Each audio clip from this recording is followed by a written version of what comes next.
Kwame is 67 years old, and his hands know this tall the way his hands know his own face.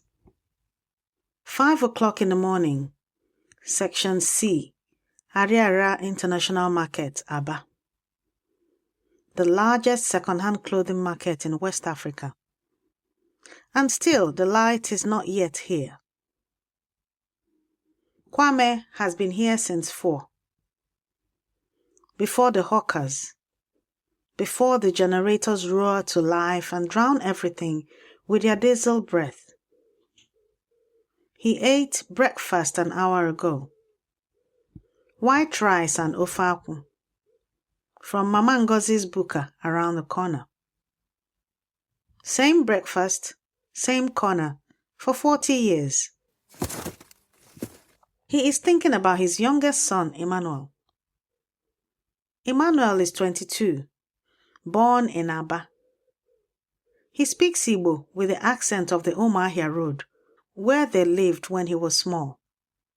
When Emmanuel filled out his JAMB form last month, the university application, he wrote under nationality, Nigerian. Kwame read it and said nothing. He did not say, "You are Ghanaian." He did not say, "Your grandfather was an Ashanti man. Your grandmother danced at Kumasi Dobas." He said nothing, because he was thinking. He is still thinking now at 5 in the morning, his hands moving through kente, as if the fabric itself might give him the answer. Emmanuel has never been to Ghana. Emmanuel grew up sleeping on these bales of fabric as a small boy while his father traded. Emmanuel knows which section of Ariaria Market has the best Ankara, and which traders will cheat you on quality, and which women to greet first. The question is, who decides what Emmanuel is?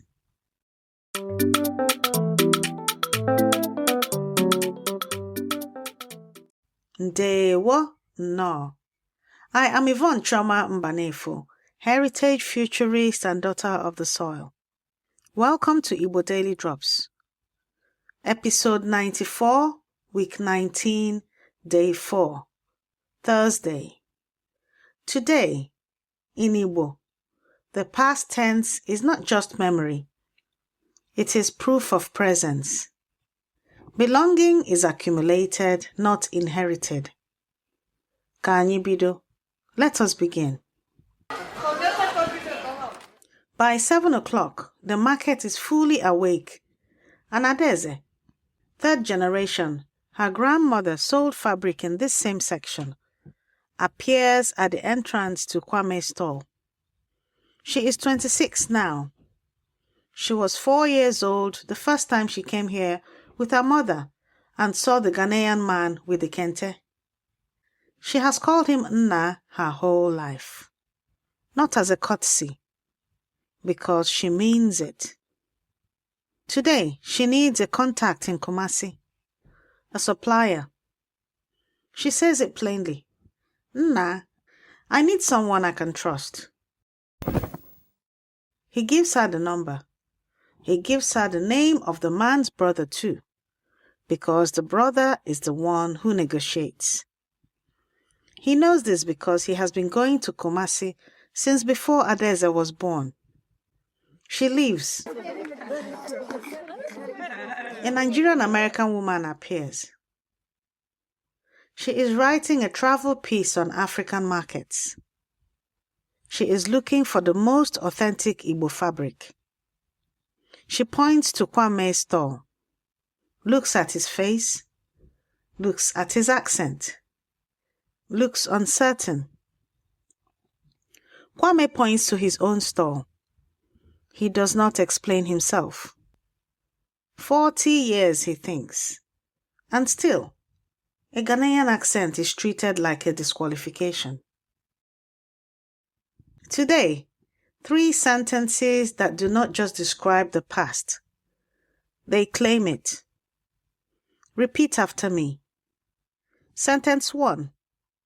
Agara m ahịa In English, I went to the market. Agara m ahịa. Agara m ahịa.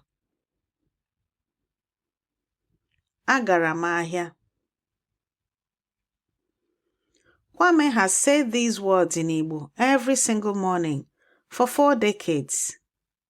It is not a sentence. It is a record. Sentence 2.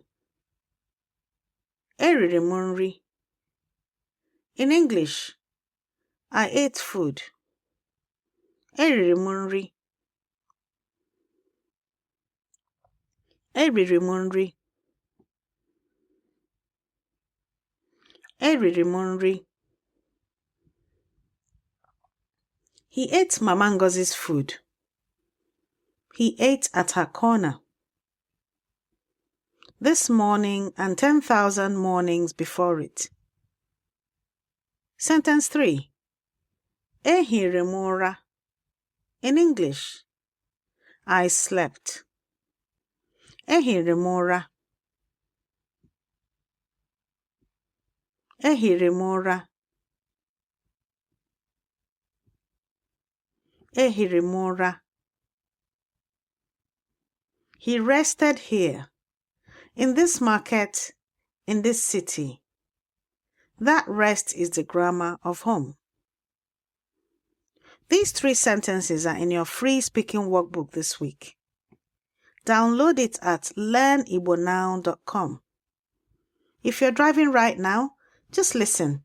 The workbook will be waiting. The travel writer leaves without buying anything. Adeze comes back at noon. She got through to the Kumasi contact.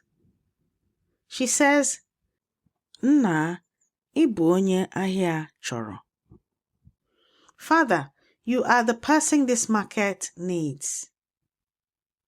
Kwame folds a length of kente across his arm. He thinks about Emmanuel's jam form.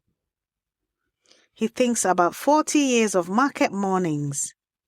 He went. He ate. He rested. He stayed.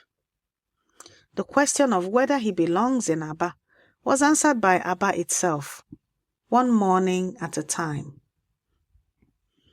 This is what the Igbo elders understood long before any philosopher named it. Nwanne dị na mba. Nwanne dị na mba. A brother can be found in a foreign land. Not born there, not from there, found there.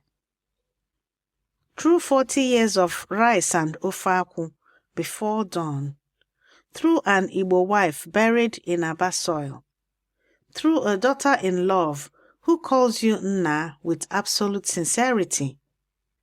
Presence is the proof. The rest is paperwork. In every Igbo market I have ever moved through, I have watched this.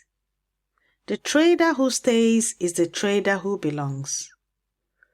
Not the one with the birth certificate from the right state. The one whose hands know the stall before the sun arrives. A.E. Afigbo documented this in 1981 in Ropes of Sand, Studies in Igbo History and Culture. He showed that Igbo land had centuries-old mechanisms for absorbing foreign long-distance merchants. By marriage, by sustained commercial presence, by the social bonds of trade, a traveler became a member. The host community's own structures did the integration. No application, no special exception. Just time, presence, and the accumulated weight of shared mornings. The Yoruba, the Hausa, and the Lebanese trading diaspora across West Africa settled the same way, through decades of market floor presence that eventually outweighed the passport. What anthropologists call embeddedness, the theory that economic trust is built through repeated social interaction over time, not true ethnic identity. Igbo communities codified as cultural principle centuries before the academic terminology existed. Belonging is not a status you are given. It is a practice you complete. If you want to practice these sentences with other families, with your children, the Igbo village-speaking gym will soon be open. Before this day ends, say "Agara m ahịa" aloud as you cross any threshold. A door, a gate, a train platform.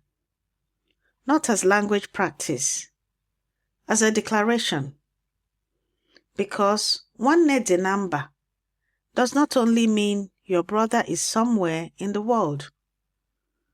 It means you may already be someone else's brother and not yet know it. Every sentence you learn is a drop, and every drop feeds Oke Osimiri Mmụta Igbo, the ocean of Igbo knowledge. Grab your free speaking workbook at learnigbonow.com. Rate us wherever you're listening. Your review is how another learner finds their way home. This has been your Igbo Daily Drop. Abụ nwanne gị nwanyị Yvonne Chioma Mbanefo. I am your sister Yvonne Chioma Mbanefo. Ka ụzọ gị nwee ndị nke gị. Ka ịhụ nwanne n'ebe ọbụla ị gara. May your path have your people, and may you find a brother or a sister wherever you go. Ka anyị hụ echi. Until we meet again tomorrow.